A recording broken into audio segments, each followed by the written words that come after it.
Doctor Babasaheb Ambedkar గారు ప్రవచించిన విధంగా బోధించు, సమీకరించు, పోరాడు అనే అంబేద్కర్ తత్వాన్ని పరిపూర్ణంగా ఆకలింపు చేసుకుని లక్షల సంఖ్యలో ప్రజల్ని సమీకరిస్తూ తెలంగాణ రాష్ట్ర ఏర్పాటు ఆవశ్యకతను వారికి విడమర్చి వివరిస్తూ ఎక్కడ తెలంగాణ సమాజానికి ఏ నొప్పి కలిగినా, ఏ ఇబ్బంది కలిగినా వారికి అండగా ఉంటూ తెలంగాణ సబ్బండ వర్ణాల కోసం పోరాడిన నాయకుడు కేసీఆర్ గారి నాయకత్వంలో అంబేద్కర్ గారు రాసిన భారత రాజ్యాంగం ఏ స్ఫూర్తి, ఏ దిశనైతే ఇచ్చిందో అందులో పొందుపరిచిన ఆర్టికల్ 3 ఆధారంగా సంక్రమించిన ఈ తెలంగాణ రాష్ట్రంలో ఇవాళ నిజంగా కూడా కొన్ని బాధాకరమైన పరిస్థితులు నెలకొని ఉన్నాయి.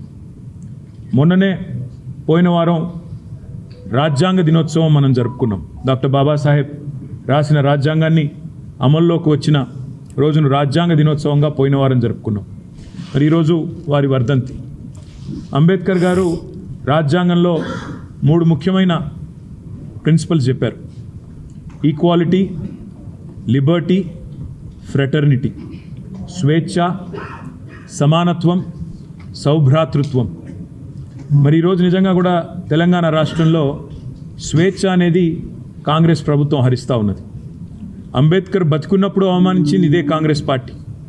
అంబేద్కర్ జీవించి ఉన్నప్పుడు అవమానించింది ఇదే కాంగ్రెస్ పార్టీ. అంబేద్కర్ గారు ఈరోజు మన మధ్యన భౌతికంగా లేకపోతే ఈరోజు మళ్ళొక్కసారి తిరిగి కాంగ్రెస్ ప్రభుత్వం వారిని అవమానిస్తూ ఉన్నది.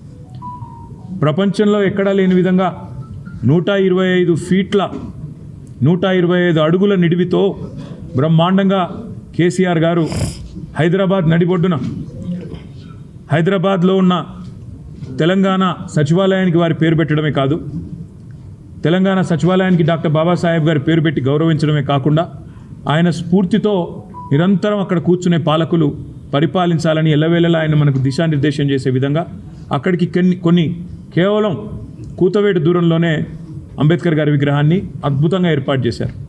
చేయడమే కాకుండా ప్రకాష్ అంబేద్కర్ గారిని కూడా ఆహ్వానించి రాజకీయాలకు అతీతంగా బ్రహ్మాండమైన కార్యక్రమాన్ని నిర్వహించడం జరిగింది.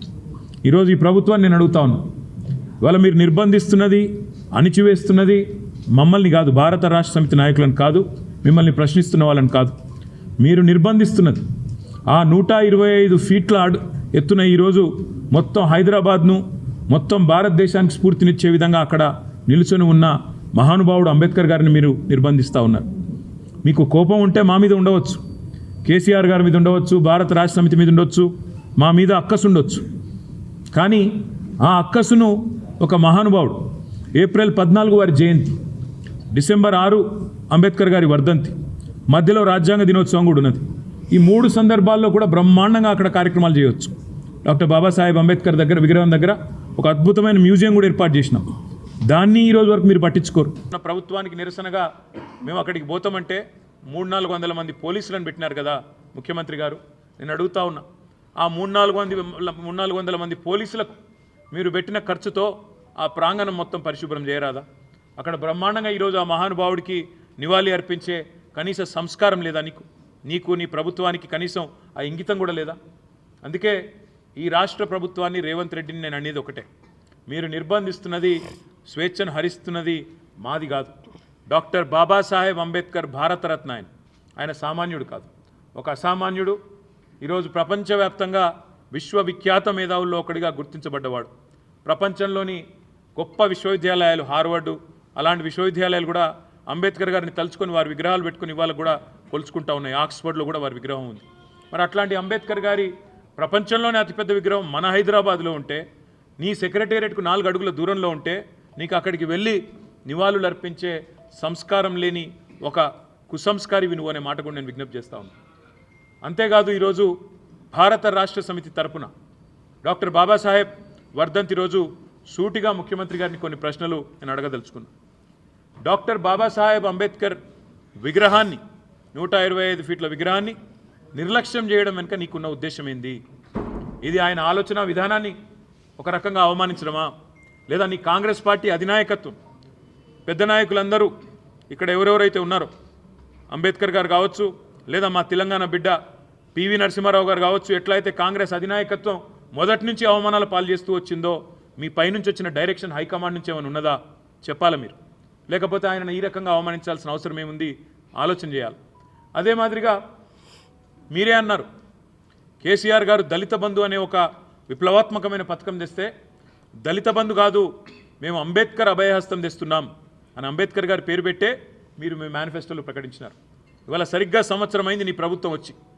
మరి సంవత్సరం తర్వాత అటు దళిత బంధు లేదు, ఇటు అంబేద్కర్ అభయహస్తము లేదు.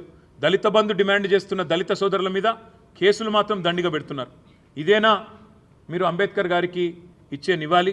ఇదేనా దళితుల పట్ల మీ ప్రభుత్వానికి మీ పార్టీకి ఉన్న ప్రేమ అని నేను ముఖ్యమంత్రిని అడుగుతా ఉన్నాను. అదే మాదిరిగా కేసీఆర్ గారు కేవలం మాటలకు పరిమితం కాలేదు. డాక్టర్ బాబాసాహెబ్ విద్యతోనే వికాసం వస్తుంది, వికాసంతోనే విజ్ఞానం పెరిగి సమాజంలో సమానత్వం వస్తుంది అని నమ్మిన మహానుభావుడు.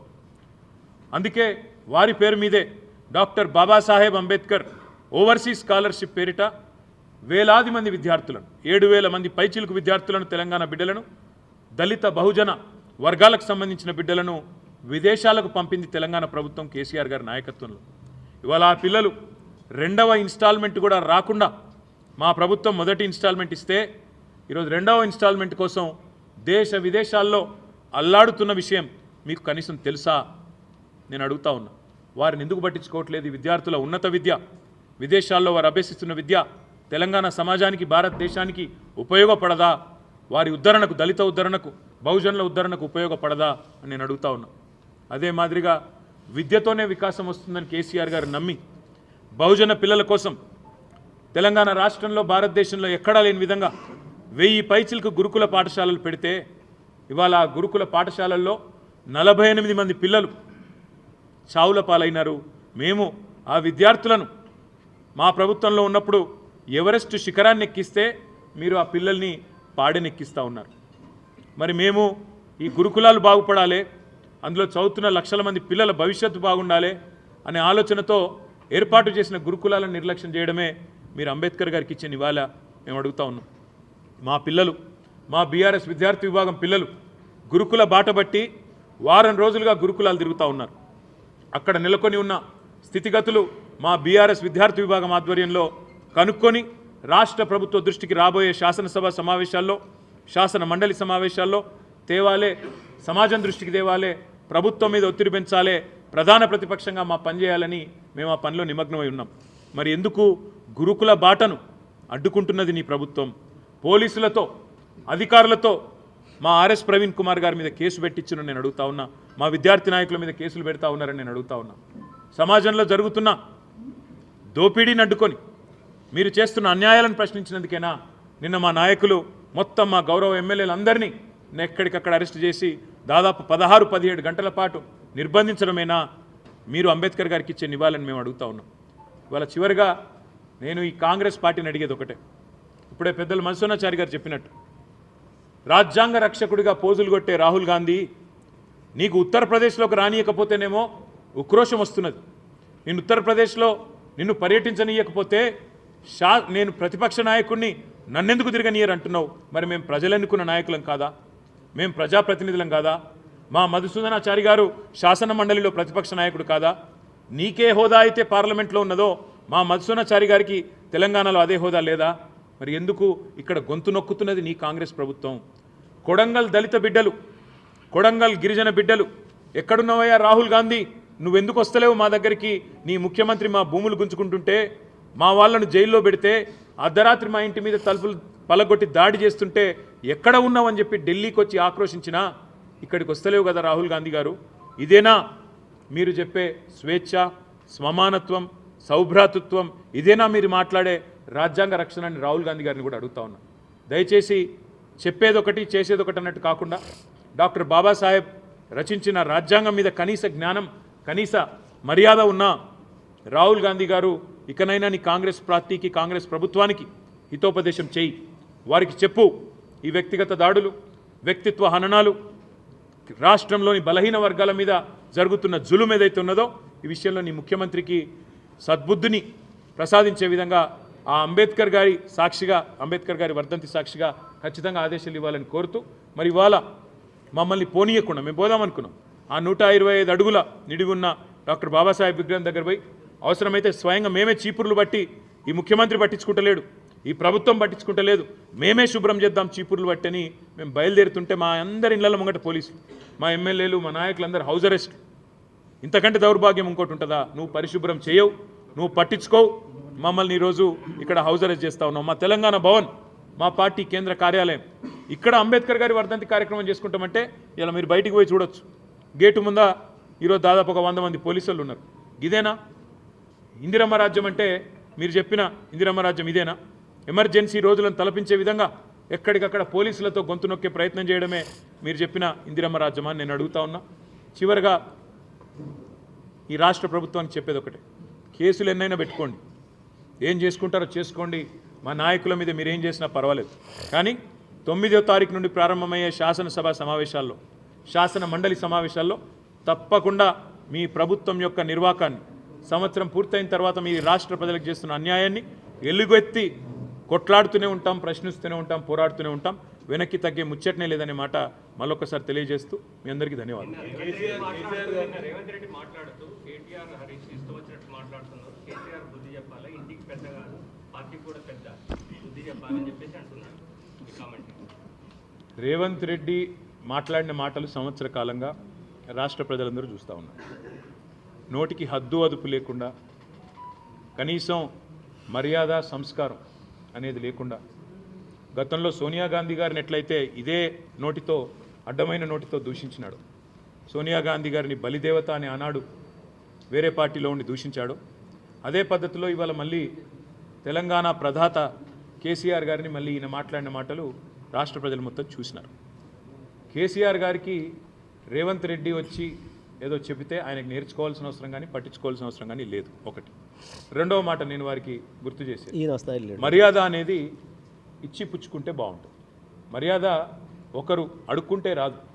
నాకు మర్యాద ఇవ్వండి, నా కుర్చీకి మర్యాద ఇవ్వండి అంటే అడుక్కుంటే రాదు. మూడో మాట చివరిగా నేను చెప్పేది, రేవంత్ రెడ్డికి నేనే చెప్తా ఉన్నా సూటిగా, నేను పార్టీ కార్యనిర్వాహక అధ్యక్షుడిగా చెప్తా ఉన్నా, నీ నోరు మారితే, నీ మాట మారితే, నువ్వు కేసీఆర్ గారిని గౌరవిస్తే తప్పకుండా నీ పదవిని గౌరవిస్తాం, తప్పకుండా ముఖ్యమంత్రి స్థాయిని గౌరవిస్తాం. కానీ నీ కారు కూతలు మానకపోతే కుక్క కాటుకు చెప్పు దెబ్బ అన్నట్టు నువ్వు ఒక మాట మాట్లాడితే 10 మాటలు మేము కూడా మాట్లాడతాం. నువ్వేం చేసుకున్నా సరే, నువ్వు ఎన్ని కేసులు పెట్టుకున్నా సరే మేము వెనక్కి తగ్గం.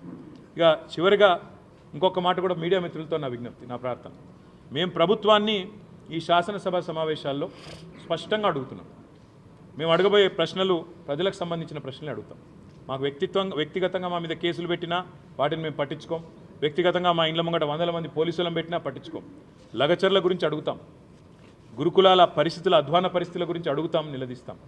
అదేవిధంగా రాష్ట్ర వ్యాప్తంగా ఈరోజు నెలకొని ఉన్న వ్యవసాయ సంక్షోభం గురించి తప్పకుండా అడుగుతాం. ఈ ప్రభుత్వ నిర్వాకం వల్ల ఆటో డ్రైవర్లు ఆత్మహత్యలు చేసుకుంటున్న వైనాన్ని తప్పకుండా గుర్తు చేస్తాం, నిలదీస్తాం. 420 హామీలు ఏదైతే ఈ ప్రభుత్వం ఇచ్చి గద్దెనెక్కి సంవత్సరం గడిచినా కూడా అమలు చేయట్లేదో వాటి విషయంలో ప్రశ్నిస్తాం. రాష్ట్రంలో నేతన్నలు ఆత్మహత్యలు చేసుకుంటున్న వైనాన్ని ప్రస్తావిస్తాం.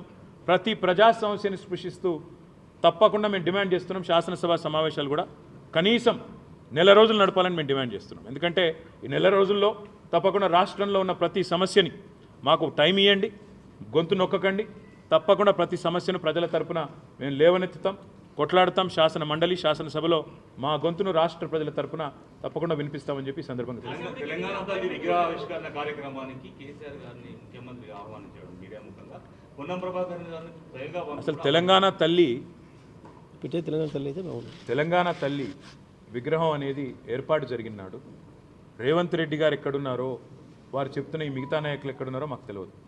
తెలంగాణ తల్లి అనేది తెలంగాణ ప్రజల ఆలోచనలకు, ఆశయాలకు, తెలంగాణ ప్రజల ఆవేదనకు, ఆర్తికి, అన్నిటికీ ప్రతిరూపంగా ఆనాడు ఉద్యమ సమయంలో కేసీఆర్ గారు ఒక్కరుగా నిర్ణయం తీసుకోలేదు.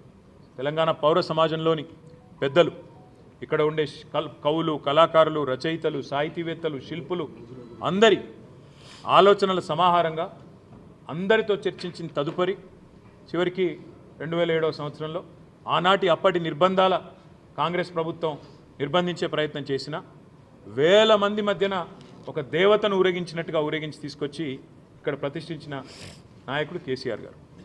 అట్లాంటి కేసీఆర్ గారికి ఇవాళ ఎవరో వచ్చి ఆహ్వానించడం, ఎవరో వచ్చి చెప్పడం పెద్ద ఇష్యూ కాదు. ఒకటి. రెండవది, రేవంత్ రెడ్డి గారు ప్రతిష్ఠిస్తున్నది తెలంగాణ తల్లా లేకపోతే కాంగ్రెస్ తల్లా ఎవరు అనేది ఇంతవరకు ఎవరికి తెలియదు. ఎందుకంటే ఆ తల్లికి రూపము ఇష్టం వచ్చినట్టు మార్చి ఇవాళ ముఖ్యమంత్రి పదవి అంటే అదేదో పిచ్చోడి చేతిలో రాయిలాగా, ఆయన సొంత ఇంట్లో ఏదో కార్యక్రమంలాగా ముఖ్యమంత్రి గారు అసలు కనీసం తెలంగాణ సమాజం ముందు తెలంగాణ తల్లి రూపం ఎందుకు మారుస్తున్నారు, మార్చవలసిన అవసరమే ఉంది అంటే ఇక ప్రభుత్వాలను మారిన ప్రతిసారి లోగోలు మారాలి, ప్రభుత్వాలు మారిన ప్రతిసారి నెంబర్ ప్లేట్లు మారాలి, విగ్రహాలు మారాలి, అన్నీ మారాలా? ఇది పద్ధత? ఇప్పుడు అట్లంటే మొన్ననే దేశపతి శ్రీనివాస్ గారు ఇక్కడే చెప్పినారు, ఇందిరాగాంధీ గారు భరతమాత విగ్రహాన్ని ఆనాడు ఉత్తరప్రదేశ్లో నెలకొల్పినారు. ఆ తర్వాత బీజేపీ పార్టీ వచ్చింది ప్రభుత్వం. మరి వాళ్ళు వచ్చి వెంటనే మార్చేసినారా? భరతమాత రూపు బాగలేదు మార్చేసినారా? తెలుగు తల్లి విగ్రహం ఇక్కడే ఉండేది మన సెక్రటరియట్ ముంగట్నే. తెలుగు తల్లి విగ్రహాన్ని ఈరోజు వెంటనే మార్చేసినారా? ఒక పార్టీ వాళ్ళు పెడితే ఇంకొక పార్టీ వాళ్ళు వచ్చి మార్చాలా? కన్నడ మాత విగ్రహం ఉన్నది మార్చాలా? ఇదేమి కుసంస్కారమైన కురుసబుద్ధి? ఇదేమి జ్ఞానము లేని అజ్ఞానపు ప్రదర్శన? ఇదేమి దరిద్రపు భావదారిద్రపు ఆలోచన విధానం? మాకు అర్థం కావట్లేదు. ఎవరి విగ్రహం పెడుతున్నావు? ఎవరి మెప్పు కోసం పెడుతున్నావు? ఎందుకు పెడుతున్నావు? మేము చెప్పింది తెలంగాణ సమాజం ఆశించింది.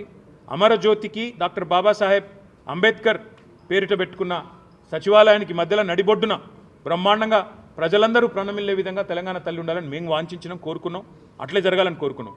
తెలంగాణ తల్లి పెట్టాల్సిన కాడ నువ్వు రాహుల్ గాంధీ తండ్రి బొమ్మ పెట్టినావు. అందుకే నేను రేవంత్ రెడ్డికి చెప్పేది ఒకటే, 4 ఏళ్ల తర్వాత వచ్చేది ఖచ్చితంగా మళ్ళీ బీఆర్ఎస్ ప్రభుత్వమే. ఈరోజు నువ్వు రాహుల్ గాంధీ తండ్రి విగ్రహం ఎక్కడైతే పెట్టినావో అక్కడ ఖచ్చితంగా తెలంగాణ తల్లి ఏ రూపంలో ఉండాలనో ఆ రూపంలోనే ఉంటుంది.